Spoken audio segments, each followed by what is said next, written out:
conversation to have because it does feel like we are seeing this national reckoning that's happening on the issue of racism, social justice, and inequality. Of course, started with the Black Lives Matter movement last summer. More recently, there's been a lot of focus on anti-Asian American hate. How do you think this national conversation has changed the role of executives like yourself in really focusing beyond profits? Yeah, first of all, it's great to be here. It's good to see you. I think it has made us a lot more intentional about how we lead. And I often talk about all in leadership where you need to be intentional, you need to lead with inclusion, you need to inspire your people to embrace what's going on, and you truly need to have a plan. And so I think it's made us a lot more intentional. And it's caused us to really focus on, we talk about DE&I, diversity, equity, and inclusion. I think it's caused us really to focus on the equity and inclusion piece and not just the diversity piece where we're focusing in on the numbers and diversifying our teams and all of that. It's making us really look at our policies, looking at our public policies, our internal company policies, and making us really make commitments to change. So I think it's very different than some of the workforce focus that a lot of us have had for years. How much of that you think comes from necessity as employees increasingly look to executives to dictate that conversation and push forward beyond the traditional role? Well, I think it's twofold. I think it definitely comes from employees saying they want employers who are a part of it. Most folks now look at your values, they look at your social plans, they look at corporate social responsibility before they even sign up to come to work for you. That's different than it was 10 or 20 years ago. But I think also people are becoming increasingly more aware of the business case for diversity, understanding that if you're a leader, that you make better decisions, that there's a diversity dividend, if you will, that McKinsey talks about, that you can win the war for talent, that you can actually increase your customer base. You can actually increase your profitability by doing business with diverse suppliers. So I think between the business case for diversity, really understanding that, and then having employees say, you absolutely need to be at the table, you absolutely need to speak out, you absolutely need to be an employer who I want to work for by doing that. I think it's getting all of our attention. Let's talk about your background with the Dallas Mavs because you've told the story many times. You came into this role in 2018 when the franchise was embroiled in controversy, allegation of sexual harassment, domestic violence as well.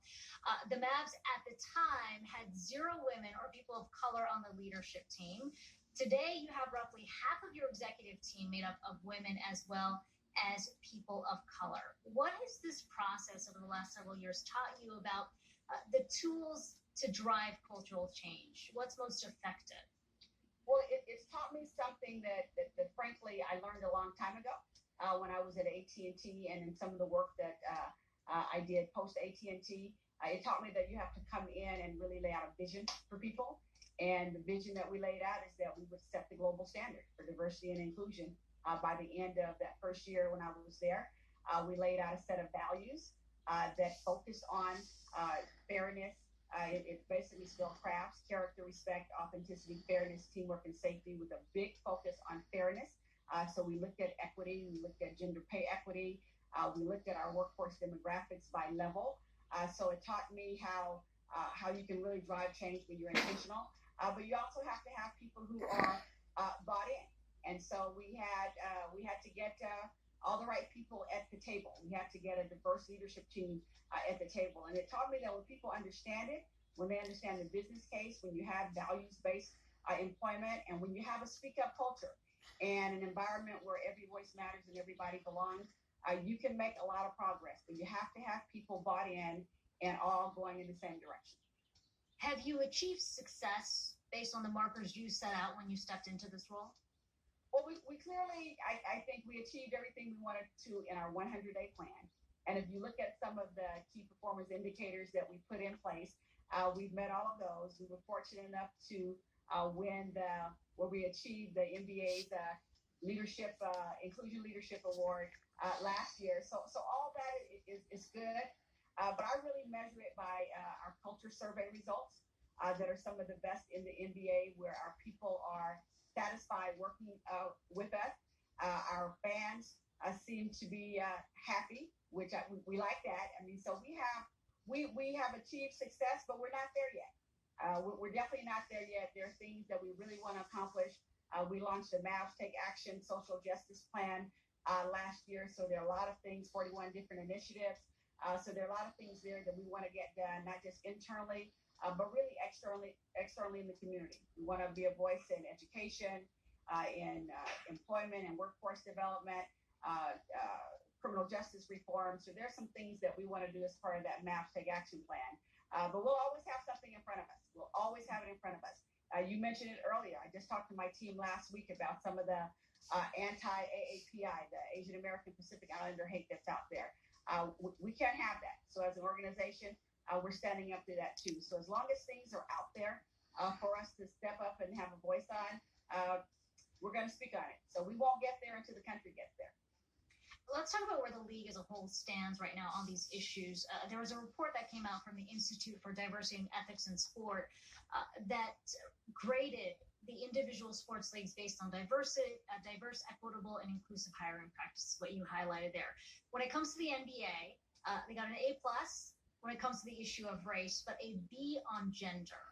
What more do you think needs to be done to get that grade to where it should be?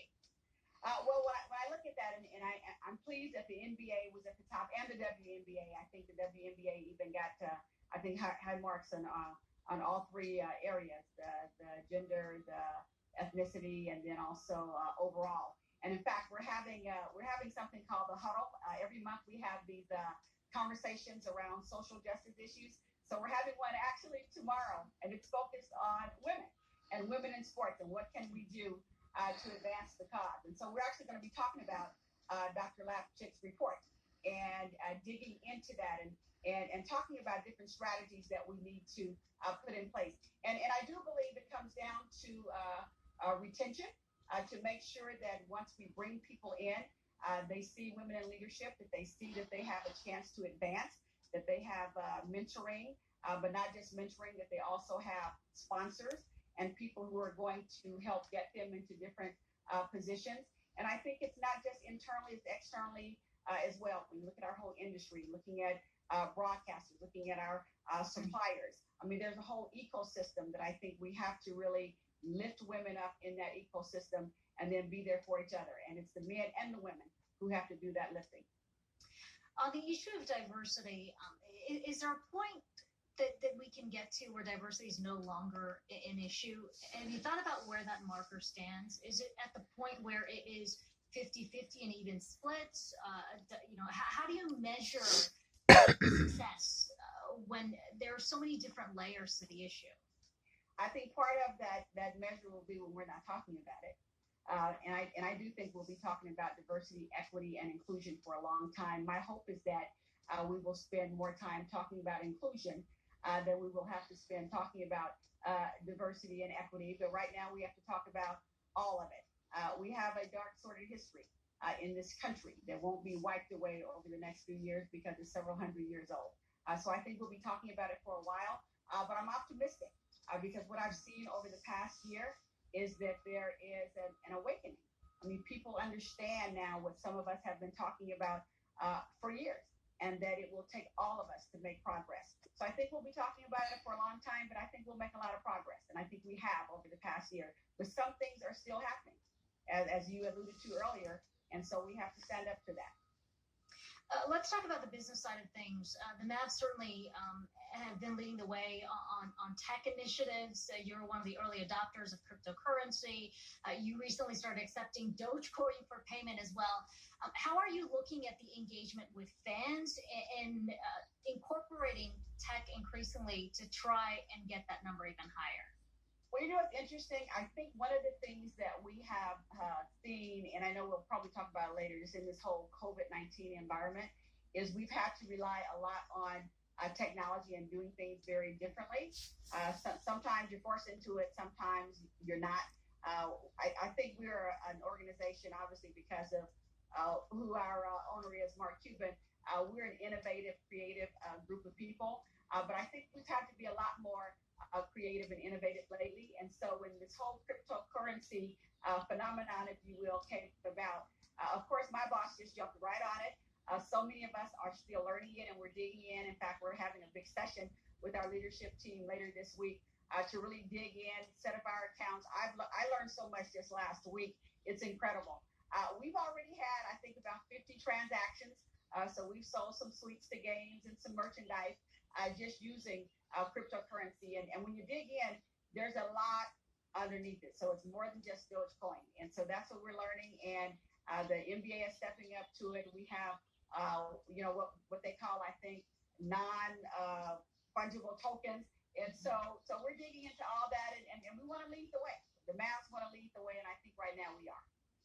And finally, as you pointed to, coming out of this pandemic, it feels like there's finally we're seeing the light at the end of the tunnel.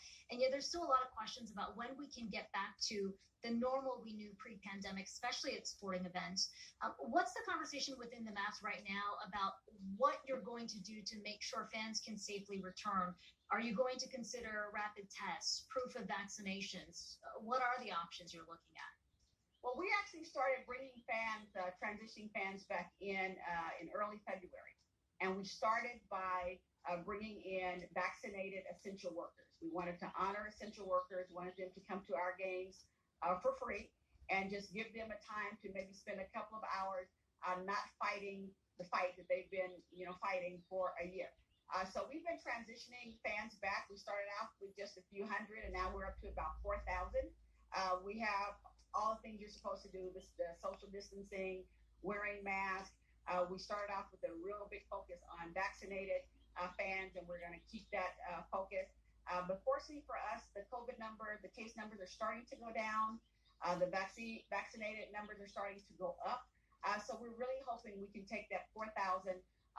We can at least take that up sometimes in end of April, early May. So we're working with the NBA on that. Health and safety protocols are just so important right now, not just to keep our players safe and healthy, but to keep everybody in the arena safe and healthy. But I love our fans in Dallas. So far, we haven't had any incidents, and so people have been complying. We do have a health screening that you have to do when you enter the arena. We have not asked anybody to show us their vaccination cards or anything like that yet because we are 6 feet apart and doing everything we need to do. The arena looks very, very different right now, but we hope to fill it up even more over the next couple of weeks. Okay. Sounds good. I think a lot of fans are certainly looking forward to that. Cyd Marshall, it's great to talk to you today. I appreciate your time. Thank you. Appreciate it.